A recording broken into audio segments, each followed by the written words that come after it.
কিন্তু শৈশবকালে আমি ট্যাপ টেনিস খেলতাম চাইতাম না।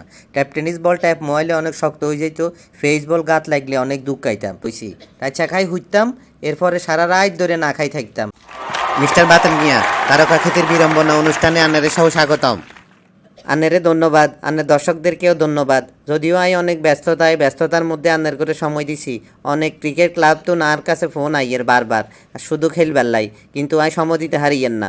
তাছাড়া আর উনকে অনেক ব্যস্ত শিডিউল। তারপরে আন্নের করে আবার অনুষ্ঠানে আরে আইন বেল্লাই অনেক জোরাজুরি করি রাজি করাইছি। আন্নারা তো আরে আইন টেনে চান না, তো হরে আন্নের করে অনেক কষ্ট হয়েছে রাজি করাইতে। যাই হোক, আই যখন চলিয়াছি আরে হসন করেন, আই কিছু উত্তর দমু। আচ্ছা মিস্টার বাতেন মিয়া, আপনি তো অনেক স্ট্রাগল সংগ্রাম করে আজকের এই পর্যায়ে আইছেন। আচ্ছা, আপনি শৈশবকাল সম্পর্কে আন্ডারে কিছু কন তো। আরে স্যার, ল্যাংডাকালে তো পুরো স্ট্রাগলের মধ্যে দিয়ে বড় হয়েছি। তাই চা খাই হুইতাম, এরপরে সারা রাত ধরে না খাই থাকতাম, সকালে উঠি খাইতাম, তারপরে দুপুরে ভাত খাইবার আগে তুই একবার নাস্তা করতাম, এরপরে সন্ধ্যার দিকে খাইতাম নাস্তা, তারপরে রাত্রে অনেক সময় আম্মা অসুস্থ থাকলে বাটটা চাইতে হইতো না, এরপরে বিরিয়ানি খাইতাম বাইরের তুন, অথবা বিরিয়ানি না খাইলে পিৎজা অর্ডার দিয়ে খাইতাম অনলাইনে। এভাবে চলছিল আর কি আমার স্ট্রাগলের জীবন। বেশি কিছু চাই নাই, দুই বেলা দুই মুঠো ভাত খাইতে চাইছি, কিন্তু আম্মা কিয়া করতো, একের ফেলে ঢুড়াই ভাত তরকারি দিত, সাবি খাবাইতো। তো এইসব স্ট্রাগলের মধ্য দিয়ে আরও অনেক কত কথা কমু আপনারে। আচ্ছা, আপনি তো পাড়া ক্রিকেটের ট্যাপ টেনিস ক্রিকেট স্টার, তাহলে প্রথম শৈশব জীবনে আপনি কিভাবে খেলা শিখছেন যদি আমাদেরকে একটু বলেন। জি, আপনি ঠিক ধরছেন। আসলে ট্যাপ টেনিস স্টার ঠিক আছে, কিন্তু শৈশবকালে আমি ট্যাপ টেনিস খেলতাম চাইতাম না। ট্যাপ টেনিস বল ট্যাপ মোবাইলে অনেক শক্ত হয়ে যেত, ফেস বল গাত লাগলে অনেক দুঃখ খাইতাম। আর তাছাড়া তারপরে আমি ডিউস বল দিয়ে খেলা শুরু করছি।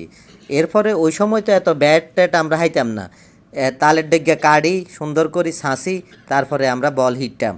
এভাবে আস্তে আস্তে বড় হইতে থাকলাম, খেলা শিখতে থাকলাম। আচ্ছা জি, এবার আপনি একটু আপনার পড়াশোনা সম্পর্কে বলেন। আপনি পড়াশোনায় কীরকম ছিলেন?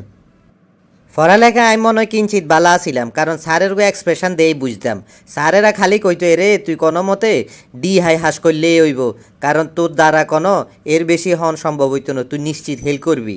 তো স্যারে যখন কইছে তুই কোনো মতে অ্যাপ না হাই খালি ডি হাই লে হইব, তখন আমি বুঝছি স্যারেরা আমার লই জীবনে অনেক স্বপ্ন দেখছে, তা আমি অনেক দূর আগামো, এই জন্যই মনে হয় আগাইতে আসছি। অসাধারণ অসাধারণ, মিস্টার বাতেন মিয়া আমাদেরকে তার স্ট্রাগলের কথা বলে আমাদেরকে উৎসাহিত করতেছেন। আসলে তিনি নিশ্চয়ই বোঝা যাচ্ছে অনেক স্ট্রাগল করেছেন। দর্শক আপনারা উপভোগ করছেন। আচ্ছা যাই হোক, আমরা পরবর্তী কোশ্চেনে চলে যাই। আচ্ছা মিস্টার বাতেন মিয়া, আপনি যদি আপনার ভবিষ্যৎ স্বপ্ন সম্পর্কে কিছু বলেন, আপনি কি এখনও স্বপ্ন দেখেন? হো, দেই না মানি আবার, স্বপ্ন লইয়ে তো বাঁচি আছি, ভবিষ্যতে আরও অনেক স্বপ্ন দেখমু। আর স্বপ্ন দেখছি, আজ বেই নিয়েও তো স্বপ্ন দেখছি হাফুক গাবিলের দুয়ার এভাবে, তারপর আয় দেখছি আবার আয় 10 তালার তুন হরি যাইয়ের গই, কনে আরে ধাক্কা দিয়ে হালাই দের। এভাবে সারা জীবনে আমি স্বপ্ন দেখছি, স্বপ্ন ভবিষ্যতেও দেখমু। তবে যত ভয়ঙ্কর স্বপ্ন দেখি তত ভালো লাগে, এটা মনে হয় আমার একটা অভ্যাসে পরিণত হয়ে গেছে। আচ্ছা, আপনার জীবনে মোটিভেশন কে দিছে? মানে কাকে আপনি মোটিভেটর মনে করেন বা আপনার মেন্টর মনে করেন, যে সারা জীবন আপনার মোটিভেশন জোগাইছে? আর তো মোটিভেটর অনেকেই আছে, তবে আর মেইন মোটিভেটর মনে হয় আর আব্বা, কারণ হেবেটা সবসময় কইতো তোর দ্বারা কিছু হইতো না, তুই জীবনে মানুষ হইতি না। ওই শাক হই তোর বন্ধু রকিয়া, বাসি খরিকা তঙ্ক ইংরেজি কত নম্বর হাইছে, আর তুই খালি সারাদিন ব্যাট বল লই, ব্যাট বল হিট হরি, ব্যাট বল দু হরি, তোরে দ্বারা তুই জীবনে মানুষ হইতি না, তুই জীবনে দুগে হইসে ইনকাম করতে হিতি না, তোর দ্বারা কিচ্ছু হইতো না। এখন তার কাছে মনে হয় আর মেইন মোটিভেটর হইলো আর আব্বা। আচ্ছা মিস্টার বাতেন সাহেব, আপনি কি পরিমাণ ইনকাম করেন? আপনার ইনকাম সম্পর্কে যদি আন্ডারে একখানা ধারণা দিতেন। আরে যে পরিমাণ আয় ইনকাম করি, মানুষের দেখে তো আমার হিংসা করে, যে এই হোলা এই অল্প বয়সে এই ক্রিকেট খেলি কিভাবে এত টাকা ইনকাম করে। যাই হোক, আয় তো 3,000 টাকা ইনকাম করছি এক মাসে, 3 মাস মিলিয়ে আয় গত 3 মাসে 3,000 টাকা ইনকাম করছি। আচ্ছা মিস্টার বাতেন সাহেব, আপনারে ধন্যবাদ। আপনি আর বেশিক্ষণ থাকলে আন্ডা অনুষ্ঠানে 12টা বাজি যাইব। আপনি যেভাবে মোটিভেশন দেওয়ান শুরু করছেন হোলাইনে রে, তাহলে হোলাইনে কিন্তু এক আকাশে উড়ি যাইব। ধন্যবাদ। আজকের মতো আন্ডা অনুষ্ঠান নিয়ে শেষ করি। ধন্যবাদ দর্শকবৃন্দ। Thanks for watching my video.